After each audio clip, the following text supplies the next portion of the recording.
The Black Hills of South Dakota is beautiful but rugged country. Up here, there's no doubt about it, you're gonna see deer. But when you hunt the hills by yourself, it presents many challenges. It may be quiet, but you are truly on your own. Deer. Deer. Holy cow, that happened fast.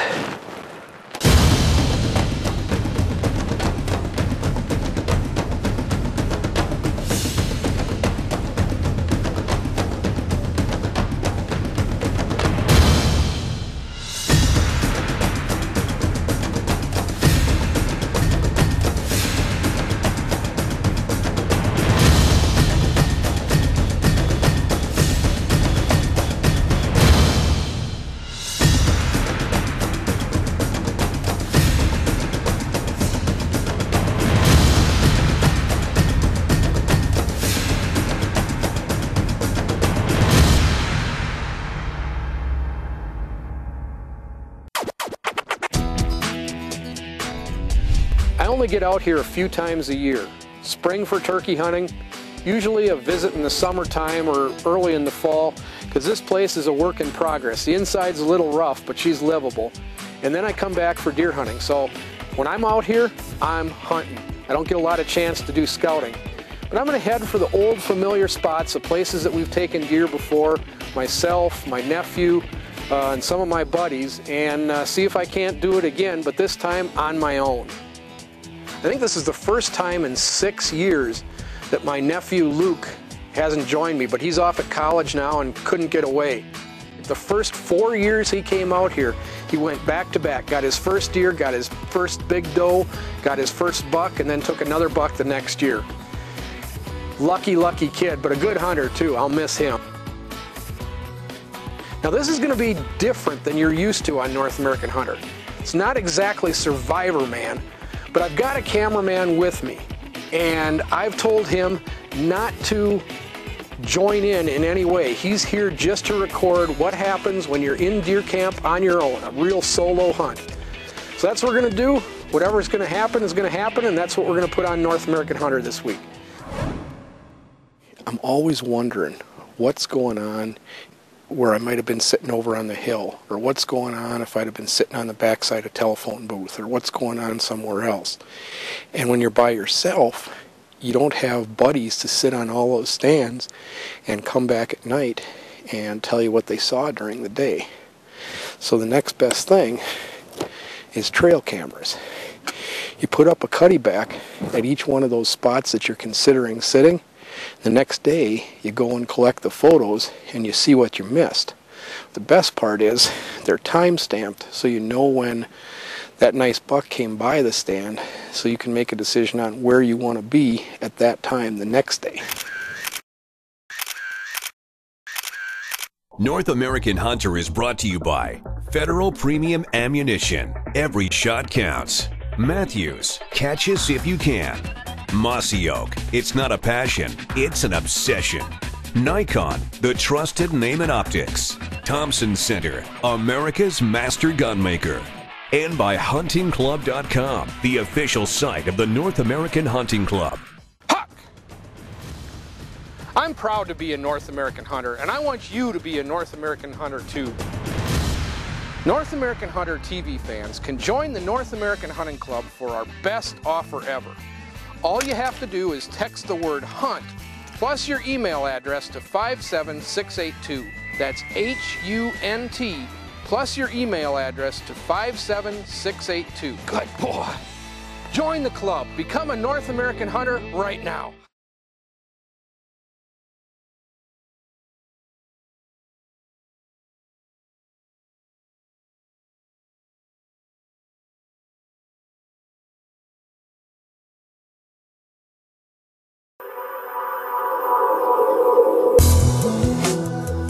The boundless terrain offered by the Black Hills is pleasing to the eyes, but not so forgiving on the knees. Dragging a deer out of here is a time-consuming process, especially if you're by yourself.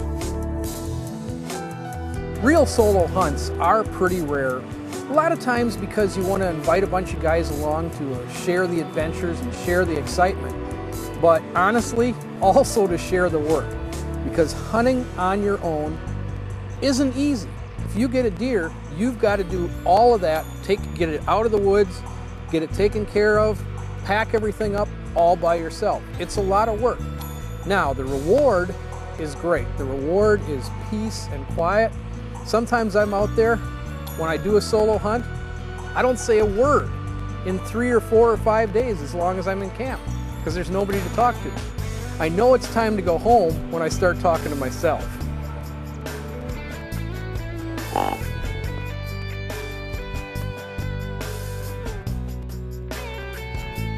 It's the first night out.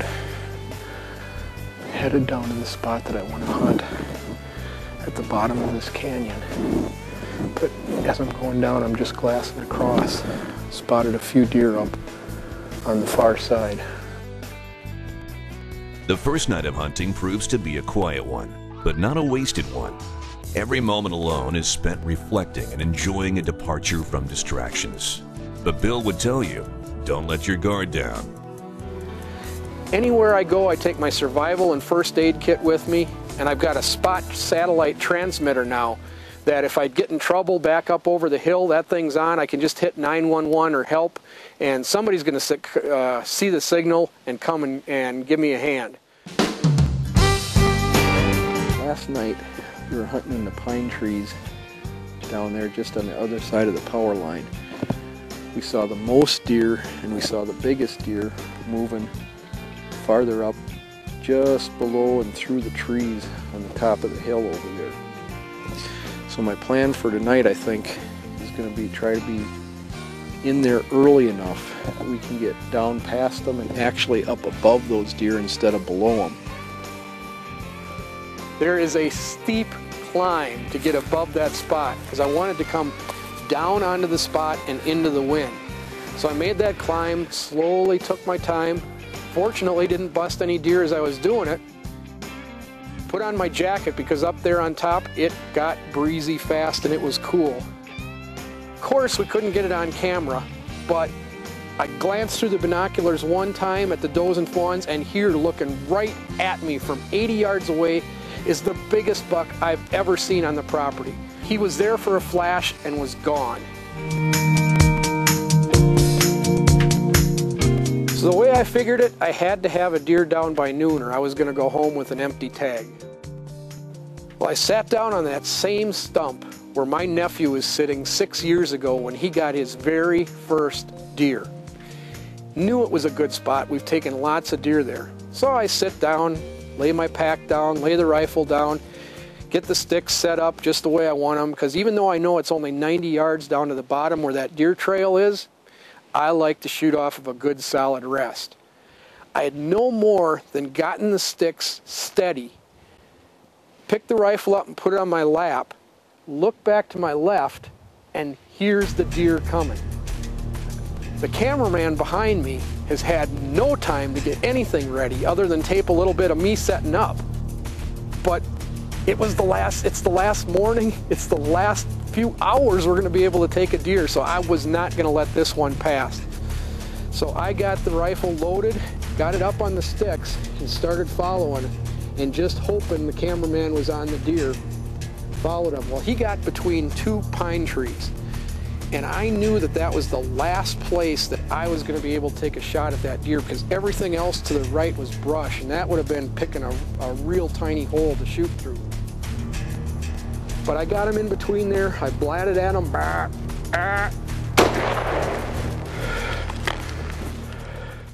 I could tell it was perfect at the time. He ran about 25 yards, crashed down in a little gully, and I had my deer. I had my solo deer. Now remember this hunting by yourself stuff? I gotta drag this deer out of here. He looked like a pretty good size deer. I got my activities planned for pretty much, it's what? It's 8 o'clock. If I've got this deer back to camp by noon, I'll be doing good, because there are some hills to pull. So let's go take a look at them.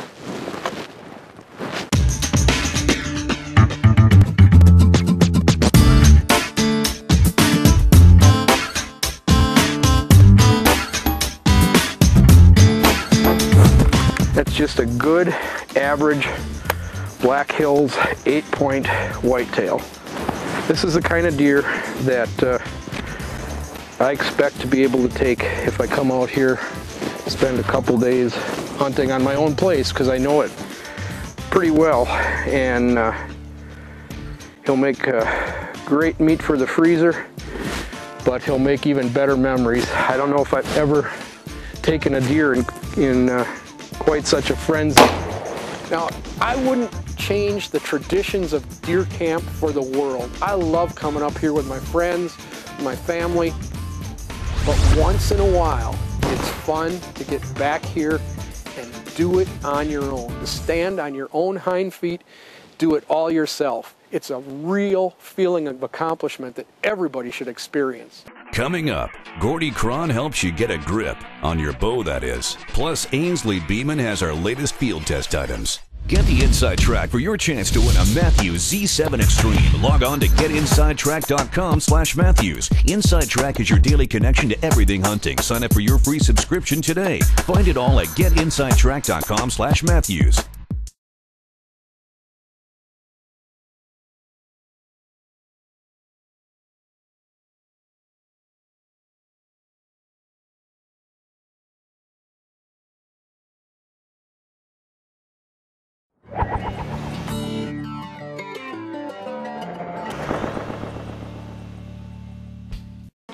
Ever been told to get a grip? Well, chances are it wasn't in reference to your shooting form, but a good grip is one of the most important components to accurate and consistent shooting. Think about it. Your grip is the only physical connection you have with your bow, and along with your stance is the foundation of your shooting form, good or bad.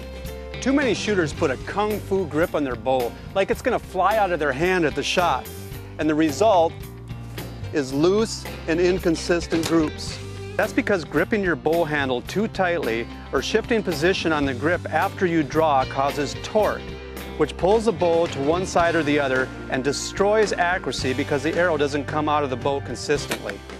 Now, there are a few things you can do to get a consistent and proper grip and eliminate torque. First, you want to grip the bow handle right there, right in this Y between the thumb and the forefinger, with the only contact being the web, just like that.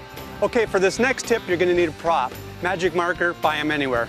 See that crease between your forefinger and your thumb? You want to make a mark right there and another one on the center of your bow grip. Now when you come to full draw, if you've got those two lines lined up, you know that you're not torquing the bow from one side to the other. One last thing, handle grabbing is a natural reaction and an accuracy killer. Now you can see what happens if you grab the handle as the arrow leaves the string. You're going to kick that arrow to the left and it's going to destroy accuracy. What you want is a relaxed grip all the way through the shot. And you might want to get one of these. A wrist sling will give you the confidence of knowing that your bow is not going to jump out of your hand at the shot, and you'll be able to relax your grip. The next time someone tells you to get a grip, tell them, hey, I've already got one and I'm hitting nothing but bullseyes.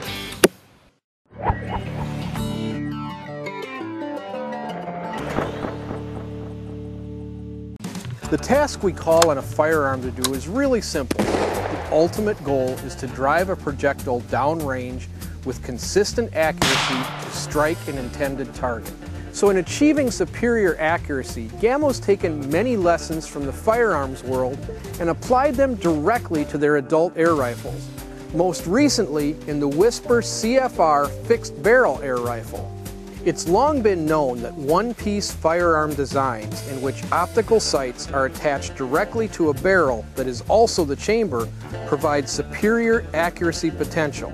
Take this Thompson Center Encore Pro Hunter slug gun as an example. A lot of times on semi-auto or pump slug guns, they mount the scope to the receiver of the gun and not the interchangeable barrel. What that does is create two separately moving parts. Let's take a look at the standard design of a Gamo air rifle. What you do to cock the gun is break the barrel ahead of the scope. Put the pellet in the chamber at the back of the barrel and close it up. The scope's mounted way back here on what would traditionally be called the receiver. The problem is we're back to two separate potentially moving pieces, and that creates the possibility of inconsistent accuracy. The new Gammo Whisper CFR offers the one-piece advantage. Instead of breaking the barrel to cock the gun, you load the pellet via this rotating breech port to close it up. Then to cock the rifle, you use this lever underneath the barrel. That leaves the barrel in one solid piece with the scope mounted right to it, and therefore more consistent accuracy. I'm just breaking this one in, but because of the one-piece system, I'm betting it won't be long before I'm matching those factory specs. Hi, I'm Ainsley Beeman, and welcome to Field Test. Everything that you'll see here has been tested and approved by members of the North American Hunting Club. If you're looking for the latest outdoor gear, this is information that you can rely on. Nitopo's aerial photo prints have a big advantage over most satellite and aerial image products. Each print is a full GPS map with accurate scale bars, compass declinations, and detailed GPS grids. Our tester, Steve Miller, says the waterproof material is a plus in wet weather, and its clarity is outstanding. Magnum mud flaps for ATVs keeps the rocks, mud, and snow off of your trailer and machinery. Plus, it keeps the rider safe from behind you. They're adjustable for all ATV wheelbases and heights. Club member Billy Price says they're great, and they're a plus when pulling a trailer. For more information on these products or to have your gear field tested, join me at huntingclub.com. Remember, it's field tested and member approved. I'm Ainsley Beeman. As always, God bless and good hunting. We travel to Kansas with Mark Kaiser on You Call the Shots, coming up next.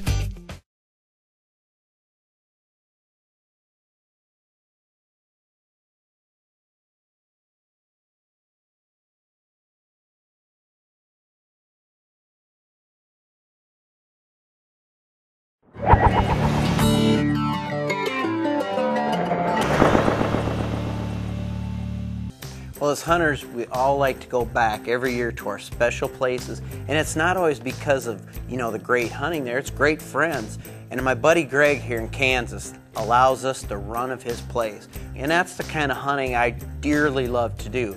Go put up my own stands, go do my own scouting, and dodge the rainstorms. Because in Kansas this year, on this hunt, we just got pounded by not only rain every day, it seemed like, but high winds. And it was really throwing a monkey's wrench into the deer pattern. And I don't mind rain in the fact when it's just a drip or a drizzle or stuff, because I think it actually hypes the deer movement up a little bit. But when you get a downpour, that tends to do just like you and I are in a downpour. You kind of hunker down, don't do much moving. There is one good thing about rain though, and I believe it really helps control your scent. In fact, we had that question when we were out at the Zook cabin at the Eastern Sports Show in Harrisburg. When you're hunting in the rain, is there anything I should do differently as far as scent control than any other time when I hunt when it's dry conditions out? You still need to do everything you would in a dry situation, from rubber boots to washing your clothes, whatever it is your personal ritual is. But that added rain that knocks our scent down gives us so much more of an advantage. I agree. I will also tell you there are parts of the country where deer really show up and get out when it's raining, and there are a few areas in the southeast when it rains, there is virtually hardly any deer movement at all. You guys are bow hunters, and therefore you hunt out of trees. I don't, so I love the wet, rainy weather because it gives me that opportunity, even if it's pouring down, maybe I can do a little slip hunting, little spot and stalk, hopefully spotting something, put a stalk on them. The leaves are a whole lot quieter, the scent's down as it is. But to me, even when you have rainfall, you still got to do all those things you guys are talking about and still pay attention to the wind as well.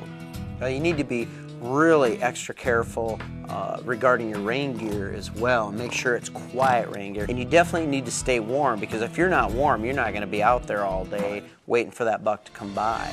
This buck's coming in, he's circling around, he's just rutting, looking for a doe, and I'm trying to figure out, am I going to get a shot, because he is not stopping. Well, it looks here like you did something to stop it. The Kaiser coyote call? No, I didn't use it. In fact, I hate doing a grunt call or anything to stop him, but I couldn't get this buck stopped, so I did have to do a mouth flat, to get him to finally put his head up and get into a position where I could get the shot off. I was just getting ready to shoot there, and he took off again, and I have to pull another blat out of my gut to make him stop and get the shot off. Now, as you can see, if we slowed that down just a little bit, he did jump the string. He was keyed up. He was keyed up. And I shot him just a touch far back than I wanted to, but with the angle and everything, it actually did the right amount of damage to his inside. He went down quite a bit, actually. And you can see as he turned there, you could see the entry wound and the exit wound. Yes. I mean, it was far back, but you caught both lungs and yes, not you did. going far. And another great thing in the rain is this buck died right in sight, and we didn't have to track it. Because with the rain going on, you can lose a blood trail in a matter of minutes. Well, and another good thing about this hunt, when we had to pack that deer out, the rain quit. So. North American Hunter is brought to you by new supercharged scent killer by Wildlife Research Center, Beyond 99%. Quebec, providing emotion since 1534. To receive your free packages brochure, please call 1-877-BONJOUR. Cuddyback, fast trigger speed, long battery life. Camo USA, adult precision ear guns. Can-Am, the facts say a lot, but the ride says it all. And by these other fine sponsors. Hi, I'm Ainsley Beeman.